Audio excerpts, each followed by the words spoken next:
माता की, भारत माता की जय भवानी, जय भवानी, जय भवानी, जय माता महाकाली, जय सेवालाल, जय बिरसा, छत्रपती शिवाजी महाराजांच्या या पवित्र भूमीला मी हृदयपूर्वक नमस्कार करतो.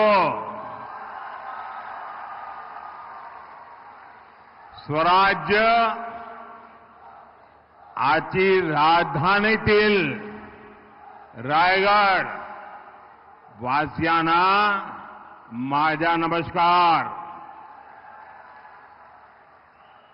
मेरा सौभाग्य है कि आज एक बार फिर मुझे रायगढ़ की इस मिट्टी को नमन करने का अवसर मिला है.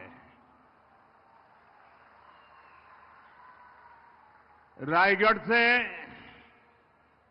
मेरा एक आत्मीय संबंध है, एक भावात्मक संबंध है. 2013 में जब भाजपा ने मुझे पीएम पद का उम्मीदवार बनाया था,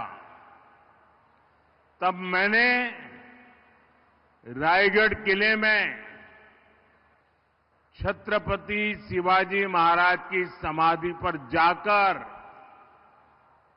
उनका आशीर्वाद लिया था. जैसे कोई भक्त भगवान की मूर्ति के आगे बैठता है, वैसे ही छत्रपति शिवाजी महाराज की समाधि के सामने बैठकर मैंने राष्ट्र सेवा के लिए उनसे आशीर्वाद मांगे थे. रायगढ़ एक ऐसी पवित्र जगह है जो देश की भावनाओं से जुड़ी है. अभी कुछ ही दिन पहले 31 अक्टूबर को गुजरात में सरदार पटेल जयंती निमित्त हर वर्ष एक बड़ा कार्यक्रम होता है स्टैच्यू ऑफ यूनिटी पर. देश भर के पुलिस की एक परेड होती है वहां, एकता परेड. उस एकता परेड के मुख्य कार्यक्रम में, उसकी पृष्ठभूमि में रायगढ़ के किलों को वहां बनाया गया था. और आज जब इतनी बड़ी संख्या में रायगढ़ के लोगों का आशीर्वाद हमें मिल रहा है, ये बता रहा है कि महाराष्ट्र को अब विकास की नई ऊंचाइयां छूने से कोई रोक नहीं सकता है.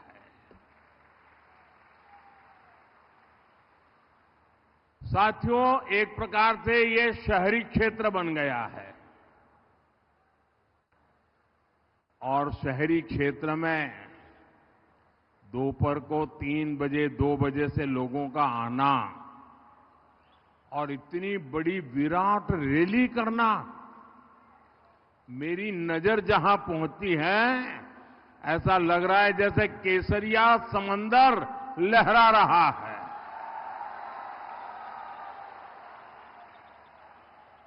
ये दृश्य अपने आप में 23 तारीख को नतीजे क्या आने वाले हैं, इसकी गारंटी यहां दिखाई दे रही है.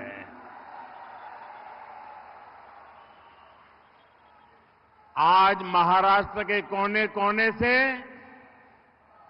एक ही आवाज आ रही है, भाजपा महायुति आए तर गतिया है, महाराष्ट्राची प्रगतिया है। साथियों, आज क्रांति गुरु लहूजी वस्ताद साल्वे जी की जन्म जयंती भी है। मैं उनको भी नमन करता हूं। आज इस अवसर पर मैं महाराष्ट्र के सपूत लोक नेता दीबा पाटिल जी को भी श्रद्धांजलि देता हूं। उनका त्याग और बलिदान, उनका परिश्रम हमें महाराष्ट्र के संकल्पों को पूरा करने के लिए नित नई ऊर्जा देता है। साथियों, छत्रपति शिवाजी महाराज ने हमें स्वराज की शपथ दिलाई थी। हमें विकसित भारत के निर्माण के लिए स्वराज के साथ साथ सुराज के संकल्प को आगे बढ़ाना है। और सुराज का संकल्प तब पूरा होगा जब हमारा गरीब आगे बढ़ेगा। इस संकल्प की सिद्धि का काम केवल बीजेपी और महायुति सरकार ही कर सकती है। आप भी जानते हैं, कांग्रेस पार्टी ने तो हमेशा गरीब को गरीब बनाए रखने के एजेंडे पर ही काम किया है। पीढ़ी दर पीढ़ी ये लोग केवल गरीबी हटाओ का झूठा नारा देते रहे, बोलते रहे, गाते रहे। गरीबी हटाओ के नारे के नाम पर कांग्रेस ने गरीबों को ही लूट लिया। इसलिए मेरा गरीब जिंदगी की मुश्किलों से बाहर नहीं आ पाया। रोटी, कपड़ा, मकान, आजादी के 70 साल बाद भी देश के ज्यादातर लोग इसी को पाने में जूझते रहे। पिछले 10 वर्षों में पहली बार ये हालात बदले हैं। पहली बार कोई सरकार 25 करोड़ लोगों को गरीबी से बाहर लाई है।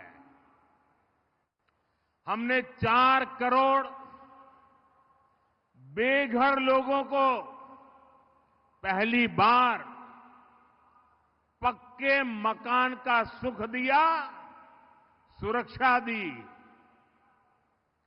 हमने 12 करोड़ गरीबों के घर में शौचालय बनाकर उन्हें सम्मान से जीने का अधिकार दिया। जल जीवन मिशन चलाकर हमने 12 करोड़ घरों में पहली बार पाइप से पानी पहुंचाया। आज देश में करीब करीब हर व्यक्ति के पास अपना बैंक खाता है। रेहड़ी पटरी वाला व्यक्ति भी, एक मेहनतकश मजदूर भी अब मोबाइल पर यूपीआई से पेमेंट कर रहा है। गरीब अब खुद भी आगे बढ़ रहा है, देश को भी आगे बढ़ा रहा है। और इन योजनाओं का सबसे बड़ा लाभार्थी कौन है? इसका सबसे बड़ा लाभार्थी है हमारा दलित समाज, हमारा आदिवासी समाज, हमारा पिछड़ा समाज, हमारे वंचित समुदाय के लोग। महायुति सरकार की नीतियां आज शोषितों, वंचितों की ताकत बन रही है। भाइयों बहनों, जो काम 10 साल में हुए, वो काम पहले भी हो सकते थे, लेकिन कांग्रेस की सरकारों की मंशा ही नहीं थी कि गरीब आगे आकर अपना हक मांगे। इसलिए आज भी कांग्रेस ऐसी हर योजना का जो गरीबों के लिए कल्याणकारी हो, जो नागरिकों के लिए सुविधा की हो, जो मध्यम वर्ग को सुख चैन की जिंदगी देने वाली हो, ऐसी हर योजना का कांग्रेस जमकर के विरोध करती है। आप देखिए, हम देश के 80 करोड़ लोगों को हर महीने मुफ्त राशन पहुंचा रहे हैं। हमारे यहां रायगढ़ में भी करीब 18 लाख लोगों को मुफ्त राशन मिल रहा है। अब मुझे बताइए भैया, इस काम से किसी का भी विरोध हो सकता है क्या? हो सकता है क्या? गरीब के घर में चूल्हा जले, हमें खुशी होगी कि नहीं होगी? मैं जरा आपसे पूछना चाहता हूं, खुशी होगी कि नहीं होगी? अगर गरीब का भला होता है तो आपको खुशी होगी कि नहीं होगी? लेकिन कांग्रेस पार्टी को नहीं होती है। कांग्रेस पार्टी क्या कहती है? कांग्रेस कहती है कि जो 25 करोड़ लोग गरीबी से बाहर निकले हैं, उन्हें राशन क्यों मिल रहा है? कांग्रेस चाहती है कि इन लोगों का खर्च बढ़े और ये फिर से गरीबी में चले जाएं। अगर अगाड़ी वालों को मौका मिला तो ये महाराष्ट्र में यही करेंगे। इतना ही नहीं, हमें तो सवाल पूछा जा रहा है कि गरीबों को मुफ्त राशन क्यों दे रहे हो? लेकिन आज कांग्रेस के एक नेता ने झारखंड में घोषणा की है, आप सुनकर के चौंक जाएंगे। उसने झारखंड में घोषणा की है कि वे सस्ते गैस सिलेंडर हिंदुओं को देंगे, मुसलमानों को देंगे, और आगे क्या कहते हैं, जो घुसपैठिए हैं उनको भी देंगे। आप मुझे बताइए भाई, ये जो घुसपैठियों की आरती उतारते हैं, क्या ऐसे लोगों को देश में कहीं पर भी अवसर मिलना चाहिए क्या? जरा दोनों हाथ ऊपर करके पूरी ताकत से बताइए, ऐसे लोगों को कहीं पर भी अवसर मिलना चाहिए क्या? खुलेआम उनका एक नेता घोषणा कर रहा है कि जो घुसपैठिए हैं, रोहिंग्या है, बांग्लादेशी है, उनको हम सस्ते में गैस सिलेंडर देंगे। ये वोट पाने के लिए देश के साथ आपके बच्चों के उज्जवल भविष्य के साथ कैसा खेल खेल रहे हैं, इसका ये उदाहरण है। इसलिए हमें ध्यान रखना है, ये कांग्रेस वोट बैंक की राजनीति करने में तो अग्रिम है, लेकिन गरीब की दुश्मन है। इसलिए कांग्रेस को रोकने की बड़ी जिम्मेदारी भी मेरे गरीब भाई बहनों की भी है। साथियों, बीजेपी और महायुति सरकार के लिए महाराष्ट्र का विकास ही पहली प्राथमिकता है। हम महाराष्ट्र के उज्जवल भविष्य का लक्ष्य लेकर काम कर रहे हैं। साथियों, पिछली सरकारों ने जो काम नामुमकिन बना दिए थे, हमने उन्हें धरातल पर उतार कर दिखाया है। मुंबई में अटल सेतु बना। अटल सेतु से रायगढ़ भी नई संभावनाओं से जुड़ गया। अब रायगढ़ से मुंबई जाना पहले से कहीं आसान हो गया है। इसी तरह 20,000 करोड़ रुपए की लागत से बना रहा नवी मुंबई एयरपोर्ट, 80,000 करोड़ की लागत से बन रहा वाढवण पोर्ट, लगभग 50,000 करोड़ रुपए का समृद्धि महामार्ग, Mumbai coastal highway, Mumbai expressway, Panvel Karjat तक के रेलवे ट्रैक के दोहरीकरण का काम, इनसे पूरे महाराष्ट्र की तस्वीर बदल रही है। इनसे पूरे महाराष्ट्र की तकदीर बदल रही है। भाइयों और बहनों, आज हमारा रायगढ़ विकास की नई गाथा लिख रहा है।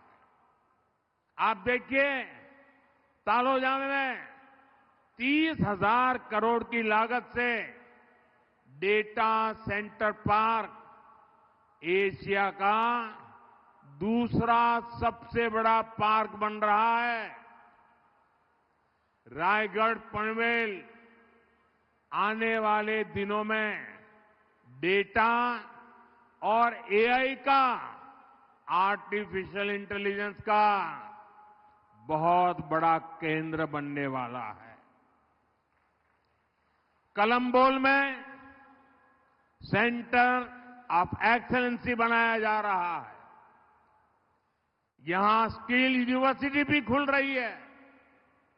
पनवेल में सेमीकंडक्टर सेक्टर में भी बहुत बड़ा निवेश आ रहा है। पालघर पोर्ट और जेएनपीटी पोर्ट से भी नए रास्ते खुलेंगे। यानी पनवेल, रायगढ़ और एक क्षेत्र भविष्य की संभावनाओं का नया सेंटर बनकर उभर रहा है। इससे महाराष्ट्र के युवाओं के लिए रोजगार के लाखों नए अवसर बनेंगे। महाराष्ट्र विकसित भारत का सबसे प्रमुख ग्रोथ इंजन बनेगा। साथियों, पनवेल रायगढ़ का ये पूरा इलाका समुद्री संपदा से भरपूर है। हमारी सरकार कोस्टल इकोनॉमी को सशक्त कर रही है, अपने मछुआरे भाई बहनों के लिए काम कर रही है। हमारे मछुआरे साथियों की आमदनी बढ़े, उन्हें समुद्र में कम से कम मुश्किलें हो, इसके लिए आधुनिक बोट से लेकर आधुनिक नेविगेशन तक की व्यवस्था की गई है। पीएम मत्स्य संपदा योजना के जरिए मछुआरों को हजारों करोड़ रुपए की मदद दी गई है। हमने मछली पालकों को किसान क्रेडिट कार्ड से जोड़ा है। प्रदेश की महायुति सरकार भी महादेव, कोली और आगरी समाज के लिए कई योजनाएं चला रही है। लगभग 450 करोड़ रुपए की लागत से कोंकण में 3 नए बंदरगाह भी बनाए जा रहे हैं। जीवना, हरनाई और सागरनाथे में बनाए जा रहे बंदरगाह हमारे मछुआरे भाई बहनों की आमदनी बढ़ाएंगे। इन सारे प्रयासों से ब्लू इकोनॉमी को भी बढ़ावा मिलेगा। साथियों, आज हमारा भारत हर क्षेत्र में प्रगति के नए रिकॉर्ड बना रहा है, क्योंकि आज देश में महिलाओं को आगे बढ़ाने वाली सरकार महिलाओं के सशक्तिकरण के लिए काम कर रही है। हमारी सरकार ने गरीबों को घर देने के लिए पीएम आवास योजना शुरू की। हमने तय किया कि इस योजना के तहत मिलने वाले घरों की रजिस्ट्री घर की महिलाओं के नाम भी होगी। हमने देश भर में शौचालय बनवाए।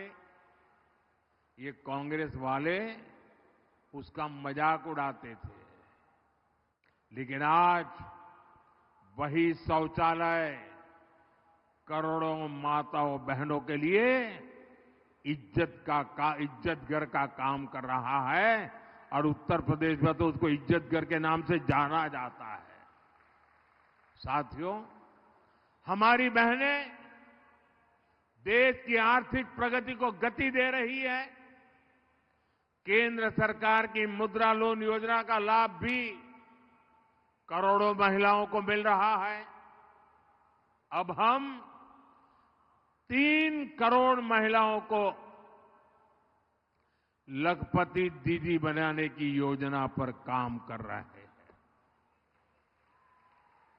और 3 करोड़ लखपति दीदी बनने का मतलब ये वन टाइम नहीं है। हर वर्ष उस दीदी की वार्षिक आय 1 लाख रुपए से ज्यादा हो, ऐसी व्यवस्था, ये काम 3 करोड़ लखपति दीदी बनाने का सपना है मेरा। ड्रोन जैसी नई टेक्नोलॉजी आज हमारे देश में उसकी चर्चा है। इसका लाभ भी महिलाओं को मिले, इसके लिए ड्रोन दीदी योजना का काम चल रहा है। माताओं बहनों, महाराष्ट्र में महायुति सरकार महिलाओं को डबल लाभ दे रही है। इसका उदाहरण है महाराष्ट्र की माझी लाड़की बहन योजना। और इससे आपके खर्चों में मदद मिलती है, अपने काम को आगे बढ़ाने में मदद मिलती है। लेकिन कांग्रेस और अघाड़ी वाले बहनों के लिए ये जो योजना बनी है, इसका भी विरोध कर रही है। इनके लोग इस योजना को रुकवाने के लिए कोर्ट तक चले गए थे। आप सोचिए, अघाड़ी वालों के इरादे कितने खतरनाक हैं। इसलिए मैं माताओं बहनों को विशेष आग्रह से कहता हूं, ये आपके भविष्य के हर चीज को रोकने के लिए इंतजार करते बैठे हुए हैं। और इसलिए अघाड़ी वालों को मौका न मिले, ये महाराष्ट्र की महिलाओं ने ठान लिया है। और मुझे विश्वास है, जब महिलाएं ठान लेती है तो मैं नहीं मानता हूं ये कांग्रेस अघाड़ी वालों के लिए